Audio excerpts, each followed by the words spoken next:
The psalmist said, "God rewrote the text of my life when I opened the book of my heart to his eyes." God is at work in the lives of our World Team workers and the unreached people groups they minister to. These are their stories, gathered from points around the world. World Team is excited to present ReWritten. Tom and Alicia Vosters are a couple from Warrington, Pennsylvania, who joined World Team in 2015 with the intention of serving the Lord in Cambodia. Prior to leaving for Cambodia with their 2 sons, we had the opportunity to speak with them about their experiences, including leaving their careers and families behind, and what advice they would give to those looking to start their own process of joining the ministry. What were some of the hurdles you faced in the 2 years between your successful completion of race and finally buying tickets to leave for Cambodia? For me, hurdles that I felt were things that I had to overcome in the last 2 years really were around control. I'm used to being a planner. I'm used to having order to life. And this journey and this process, there are definitely clear steps, but it's a very wandering, meandering journey, and you have to be adaptable to change. And being able to give control over to God and let go of certain things and not have all of the answers or all of the things checked off the list before I did the next step was something that I've definitely had to grow on over the last 2 years.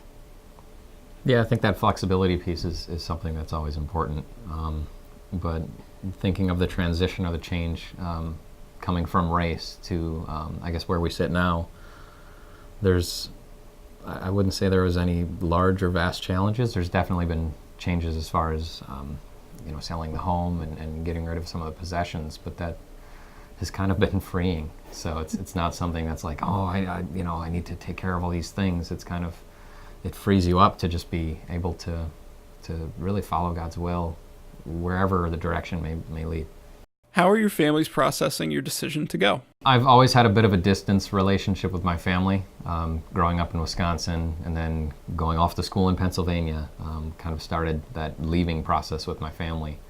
So we've been practicing this, and it's been something that we've been doing for a while, and it's not easy, I guess, but as the years have gone by where we've had different experiences, having my parents over, coming up from either Florida or Wisconsin and visiting, I know that they've expressed interest in wanting to come visit us in Cambodia as well. So there's the difference of they're not right around the corner, but the world has changed from where it's been even from when we were young, that it's really easy to communicate now. The world seems like it's getting a little smaller.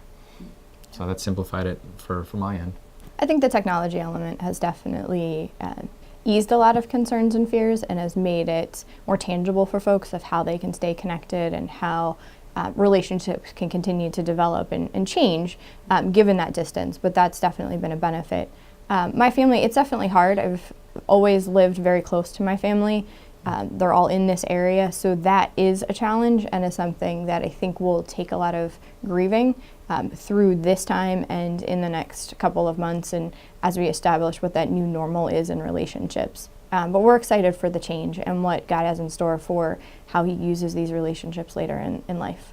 What has your faith journey been like, and what have you been able to draw from that throughout this experience? For me, the faith journey has been just a really exciting one. Having grown up being Catholic, and when we started dating and thinking about a family and what we wanted our marriage to stand for, that was really where we started to question things within our faith background of saying, what does marriage stand for? What are the family values we wanted to have? And that's where Warrington Fellowship came in. We started looking for a church that we could connect with and people that we could talk through and answer those questions for us. And that was really the start of our faith journey into having that personal relationship with Christ. And I think over the last 10 years, it's continued to grow. In this journey specifically of heading to the field, for me, it was really personalizing that, recognizing that there were things that I was still holding on to because I didn't have that dependability on Christ, even as a Christian, because I had so many blessings here in the U.S. And as you journey towards the field and you think about those sacrifices that you have to give up and what life is going to look like moving forward and those challenges that you're going to come into, I found myself being much more dependent on God and giving Him and praying to Him about the things that I need, and really personalizing that a lot more over the last 2 years. If I would look back and to think about the faith journey that I've gone on, I've come a long way. Looking back and thinking about going to a couple of early activities, being raised Catholic, I would say that I didn't have that relationship or a full understanding of what Jesus truly did when He had died for us and taking all of our sin to the cross. It's something that I knew in word only, but not in action or in deed. As we had the opportunity to spend some time at our home church and get involved with small group Bible studies and really get a chance to dig into the Word, that's when it started to really come to life. And to say that, yes, I understand this, and really just be so excited about it and want to go and to share, and you want other people to come along, you want to have that fellowship with other believers and various things that way. But a lot of the process of working through race and some of the outcomes of that, and going through some of the classes and things that we had a little bit of a light background on our Bible class work, is something that I've enjoyed and appreciated, to find those times to really ask the questions that may have been in our mind, or to really seek deeper understanding. By no means have we arrived at where we need to be, but we've definitely grown in our knowledge. How do you see that faith journey helping once you're in Cambodia? One of the things I struggled with my early theology was really around this need to be good enough and checking boxes and having this list of things. And when you look at Cambodia and you look at the Buddhist culture, there's a lot of fear in what they do, and they're constantly offering sacrifices and looking for checking those boxes, making sure they're doing enough, and they never really know. And I think that perspective, having come from that and recognizing the free grace that God gives us in that gift of salvation when we trust and believe in who Christ is a perspective that I think I can bring to the Cambodian people. But in the end, really any knowledge or background we have is nothing in comparison to what God's going to call us to and how He's going to work in their lives. We're really His hands and feet, and we're looking forward to just being able to follow what He is asking us and calling us to do, and use the skills that He's gifted us with to share the gospel with those in Cambodia.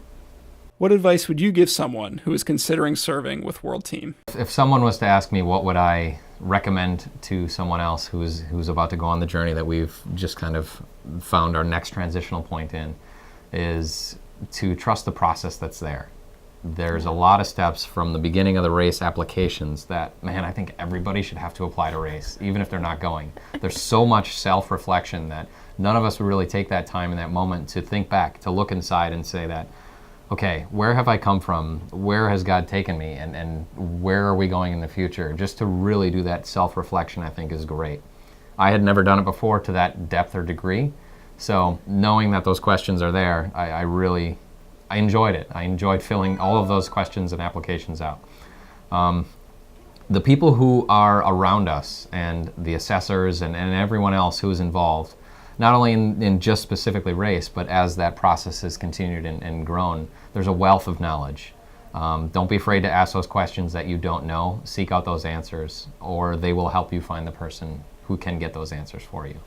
But the people who are around us are great, and they have a lot to offer. So be willing and acceptable to open what conversations and advice that they have. The only other advice I have, in addition to really trusting the process, because we've enjoyed walking through that here and the resources that World Team has, I think is to breathe. There's a lot that goes on, and there are days that are extremely overwhelming.